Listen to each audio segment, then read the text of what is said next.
This is Life as an Outsider. I'm your host, Jake Schneider.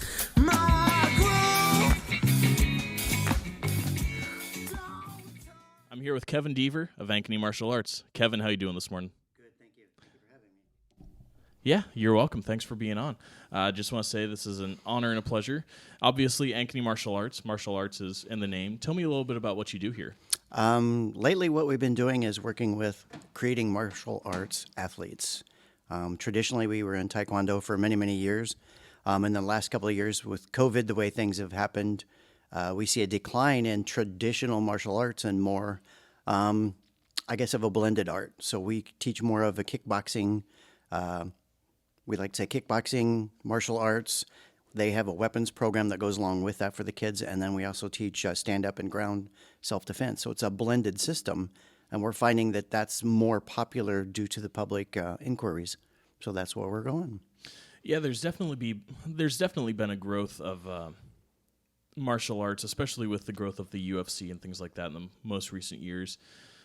You say you're teaching more traditional martial arts. Can you kind of dive into what exactly you mean by that? Traditional Taekwondo, ITF style, International Taekwondo Federation, where they do a lot of forms, one-steps, sparring competitions, breaking boards, and those type of things.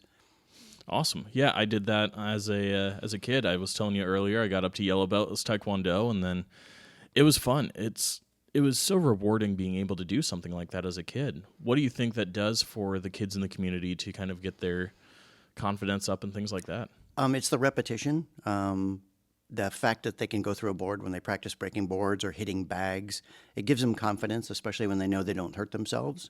A lot of that right there, that's the key to it, is that gives them that confidence. What we're doing now is the kids get to punch and hit bags and they wear gloves. The gloves help protect the hands so the hands don't get hurt hitting that bag. That gives them a little bit more confidence. They tend to punch harder, kick harder, and then build it up from there. Absolutely. So, have you always been involved in martial arts? What kind of got you onto this track? 1986, Chuck Norris. Say less. Way back. Always needed something for an outlet.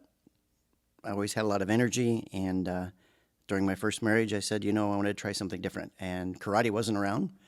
Judo was more like wrestling. I didn't want to do that at the time, and found Taekwondo. Awesome. So let's start at that 1986 on that track. You started in Taekwondo. What got you into thinking I could teach this to other people? What kind of started that mindset? That's actually kind of cool. Had a class. We worked at a Indianola Parks and Rec is where I was taking classes. And the instructor didn't show up. I was a green belt, which was like 6 to 9 months in. And no one else wanted to do anything. We were all kind of standing back watching and thinking, we're waiting for the instructor. So I just thought, well, I'm just going to start teaching class because we've done the repetition. You do the same thing pretty much every class. You bow in, you do your warm-ups, that type of thing. And I thought, well, I'll try it. I got out there and did it and did fine. The instructor shows up about 30 minutes late, thanked me for starting the class. And, that self-confidence you get, the self-esteem. And I said to myself, down the road, I can do this. So that's kind of where I got started. That's awesome. What year was that? Do you have any? 1986, 87, somewhere right in there. Okay. Because I did martial arts in Indianola, so I was like, oh, maybe you led the class, but that was a little bit before I was doing them, just a few years. But well, that's fantastic. You started teaching. Did you ever think that you could make a business out of this? No, not until the late 90s. Got disenfranchised with my current instructor at that time due to philosophies, as many people do. And I said, I want to go out and do my own thing. And had some parents hit me up and said, if you decide to do it, let us know. We'll be glad to back you up. And so went and actually started in a fire station with 6 students, concrete floor, no air conditioning in the summer, very little heat in the winter. And we took off and went from then. That's awesome. You've been part of this community for so long. How do you think that this has, we talked a little bit about that confidence, how do you think that this has impacted the community for the better? I think the kids, when you see the kids come back and bring their kids to you, we've even had a couple grandparents bring their kids in, to see how it's influenced their lives. To me, that, and my wife, that's the big thing, is that gave them that self-esteem to go out and maybe try track, or maybe they went out and tried football, or maybe it was, we just had somebody do choir for the first time, and to see them take that chance and to know that their martial arts background gave them, I guess, the confidence to go out and try it. That's the huge part for us. That instilling confidence is so big, especially in that age stage too. That stage of life, and where everybody's getting picked on at some point or the other, whether it's at home or whether it's at school. So I love the fact that you're able to instill that confidence through repetition, like you were saying. And what do you think that the discipline aspect has done? That's been huge. The biggest compliments we've had from parents is their kids are listening and focusing. And that takes a lot of discipline for some of us. We talked earlier about some students who have ADHD and ADD, and that's huge anymore. If they can hold still for a split second, 5 seconds, 10 seconds, and focus more and listen more, that's going to help them with the discipline as well as the focusing in school. We had a lady come in the other day, young lady, her daughter was being bullied at school. And she had met another young lady who's been here for about 2 years now. And to hear the parents talking and conversing back and forth was huge, because the girl that's been here for 2 years, the mom was sharing how much more confidence her daughter has now and is not getting picked on at school, where before she was getting bullied. That's always such a powerful thing to hear. Is one of the biggest things that I do as a podcaster in the Des Moines area is talking about the improvement that people have had on the community, because that's what it comes down to, is improving your community wherever you are. And so to hear something like that where the parents are even talking, that's so encouraging to me. And it shows that not only is what you're doing working, but it's working very well. And it all boils down to that discipline and that repetition. Thank you. So as you have been a business owner here, when did you open Ankeny Academy of Martial Arts? Back in 2005 is when we actually started and became the business. We were working in Huxley in a fire station, like I said. About 2006, we partnered with the Ankeny Parks and Rec Department here in town to offer a Taekwondo program with them. And we grew with them from 2 classes a week to, I think we had 25 classes a week at the time. In 2016, they were condensing buildings. We previously discussed that.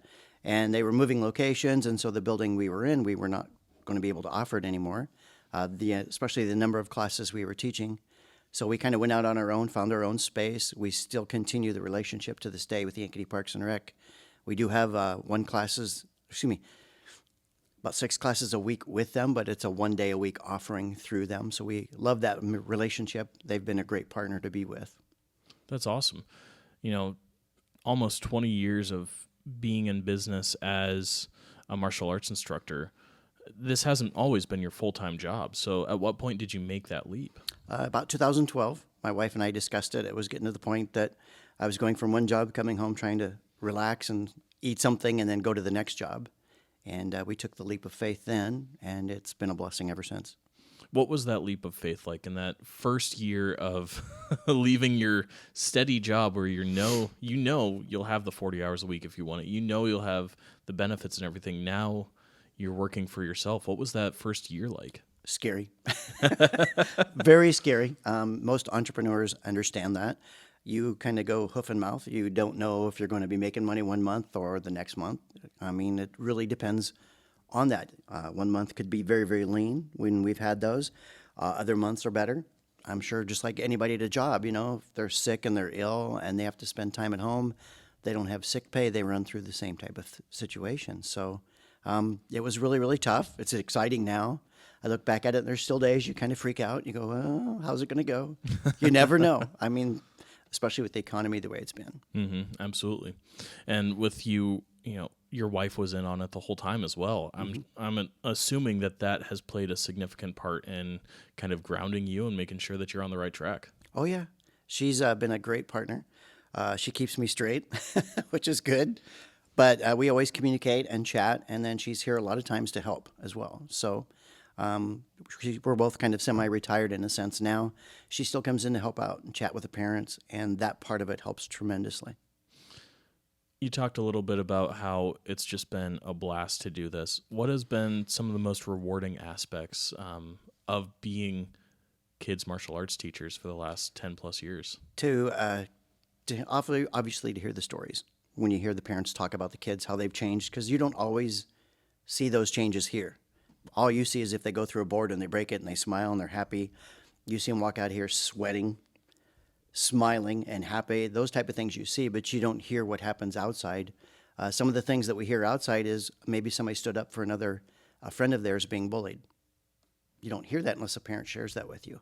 To know those things happen, that's huge for us. That makes us feel like we're achieving our goal to help these students feel better about themselves, and let alone for that person to step in front of their buddy and try to help their buddy out of a bad situation. That's huge.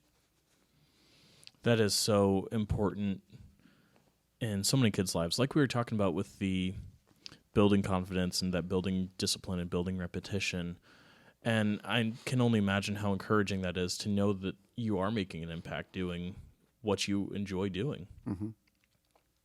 As you are continuing on this path, are you raising up a new series of instructors? Are you kind of looking, who might be able to take my place when this is... We're always looking. We are blessed. We have a college young man who's a first year in college, going to be an engineer. We keep teasing him.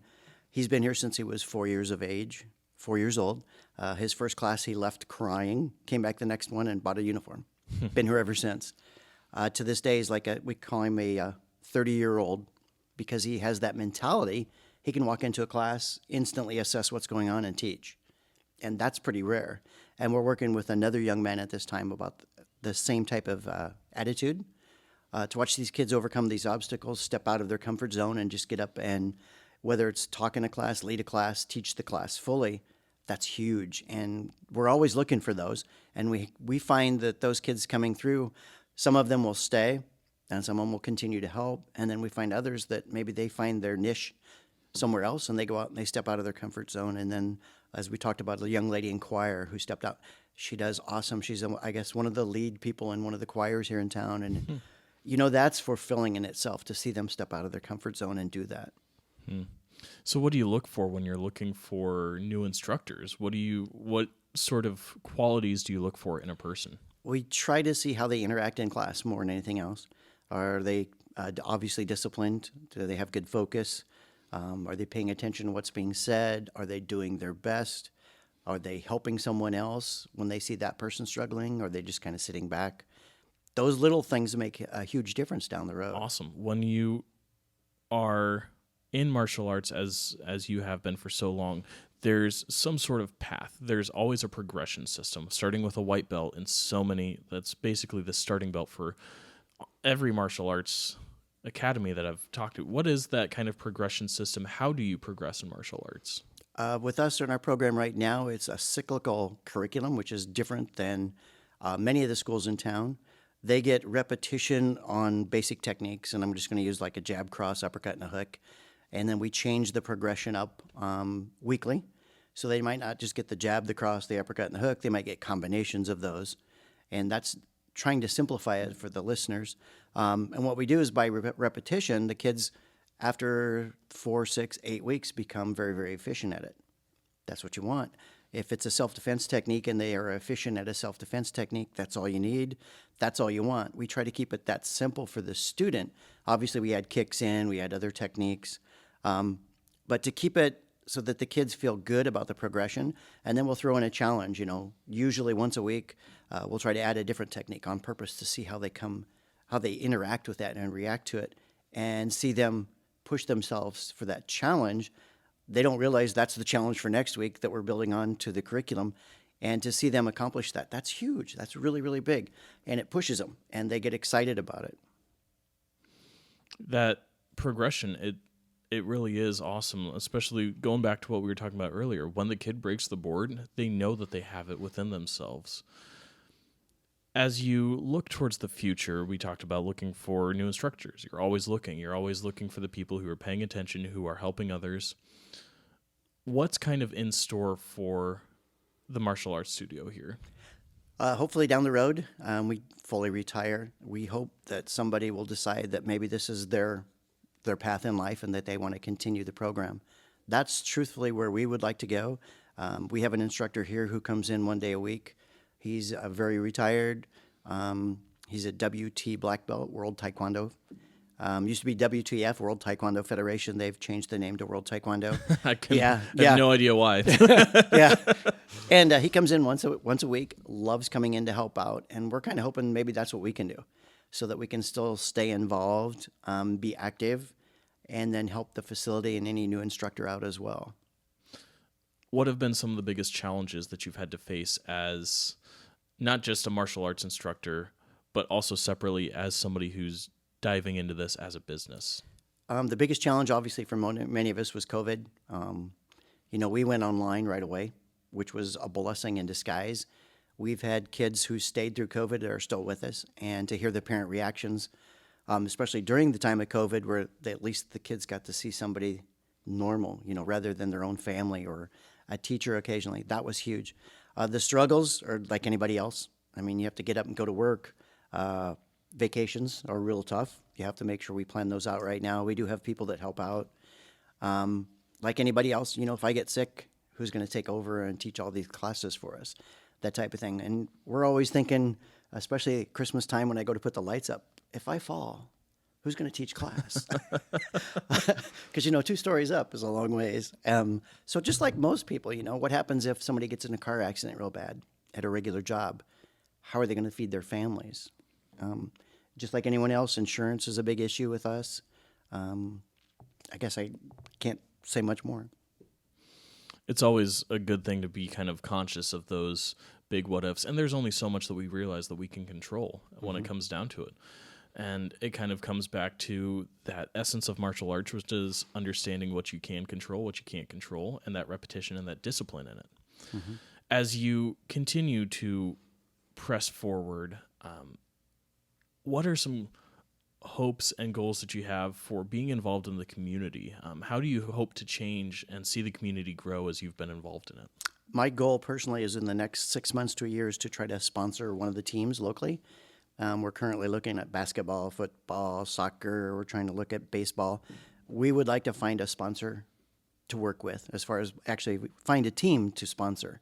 That way we can kind of give back to the community a little bit more. We always try to be partners with the Parks and Rec, the Ankeny Chamber of Commerce. We are a member as well, so we try to give back in that manner. We also work on free self-defense classes for the high school normally. We do that a couple times a year through one of the teachers we met. And just any way that we can give back and help out is what we're going to look for. But we're actually trying to expand it, like I said, through one of the teams, where maybe we can pick a team and sponsor them. Maybe we can buy them the uniforms. That's my goal. One of the things that's kind of tickling my brain right now is we're talking about something that can often be viewed as a very violent activity, which is fighting. And obviously you have rules within your own academy.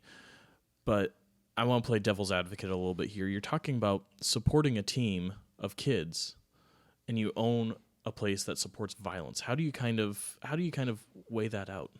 We don't support the violence as part of it, as far as we don't tell them that. We always teach you only use this if you absolutely have to. You have no other choice.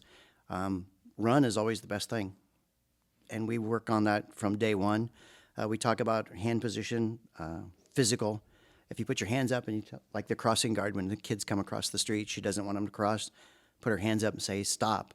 That's where we start. This is a basic stance. They kind of turn sideways. They're at an angle, both hands are up, and it basically says stop. So anybody looking can look at that and say, my child needs help, or this person needs help, or there's something going on here. Maybe I need to pay attention. And we teach the kids then use verbiage from that point forward. Hey, back off, leave me alone type of thing. Why? It's an alert. It's an auditory alert, whether it's a teacher or a parent, someone around them. And then worst case, they can always run. If they need to defend themselves, we teach them basic defensive techniques from an open hand structure. So it's not as much about the violence, but it's about protecting yourself, and it's about ensuring that discipline, like we've talked about so many times. Mm-hmm. And the parents are right along with us. And when they see the kids stand up and say, back off and leave me alone, to a parent seeing their child be able to do that in class, it gives them enough confidence that they know when their child is out of class, they're going to be able to do that based on the repetition that they do. I can only imagine not having kids, but as a parent, how enthralling that would be to know, hey, I'm raising my kid right. He's going to be able to handle himself. Fortunately, I was not picked on. I was always kind of bigger kid, so nobody ever really picked on me, but I can remember seeing the kids that were picked on. And yeah, it's so necessary to be able to stick up for somebody else and instilling that confidence. That's what it comes back to every time. Is the key of this whole conversation is the confidence and instilling that confidence. So as we start to head towards the end, you mentioned you would like to do some sort of sponsorship sometime down the future. Mm-hmm. Currently, how can we support Ankeny Martial Arts? Just by letting me be on your podcast. Hey, there we go. That helps a lot. Obviously, we have specials. We advertise. We try to give away 2 free classes to anybody that's interested. I mean, I know a lot of schools will do a paid advertisement, and that's fine, or a paid classes you come in for X amount of time. We offer that as well. We understand parents today. I mean, I'm a grandparent, have daughters, have granddaughters, grandsons, and we know people are busy, and we know martial arts isn't for everybody, and sometimes they don't want to spend that extra few dollars. If my kid gets in that first class, I just spent $50 and he doesn't like class, I wasted my $50. So for us, we always give away 2 free classes. So that's kind of an easy way for us. Anybody sharing, have your kid come in and try it. If they like it, great. Maybe if they don't like our facility, go to another one. There's other martial arts studios in town, and we understand that not everybody likes just one. It's just like ice cream. Not everybody likes chocolate. So where is your academy located? We're just north of John Deere on Southwest 3rd Street. We're located in the Southwest 3rd Street Plaza, just right east of the Clubhouse Daycare Center. Awesome. Well, this has been fantastic. I'm assuming Ankeny Martial Arts is on all the different social medias and everything like that? Yes, we are. Thank you. Awesome. Well, folks, definitely make sure to check it out. Kevin, this has been a fantastic conversation. I am so glad to hear of what you're doing for the community, especially the kids. I mean, I have a soft spot for kids. I worked with kids in my church, and instilling that confidence in those kids, whether they realize that's what you're doing or not, is so key. So I commend you on what you're doing, and I can't wait to see where Ankeny Martial Arts goes in the next 10, 20, 30 years. Thank you. I appreciate it. Thank you very much. Folks, come check out Ankeny Martial Arts. Tell Kevin Jake from Life as an Outsider sent you. Thanks, folks. Have a good one. Don't touch my book. Come on, come on, come on, come on.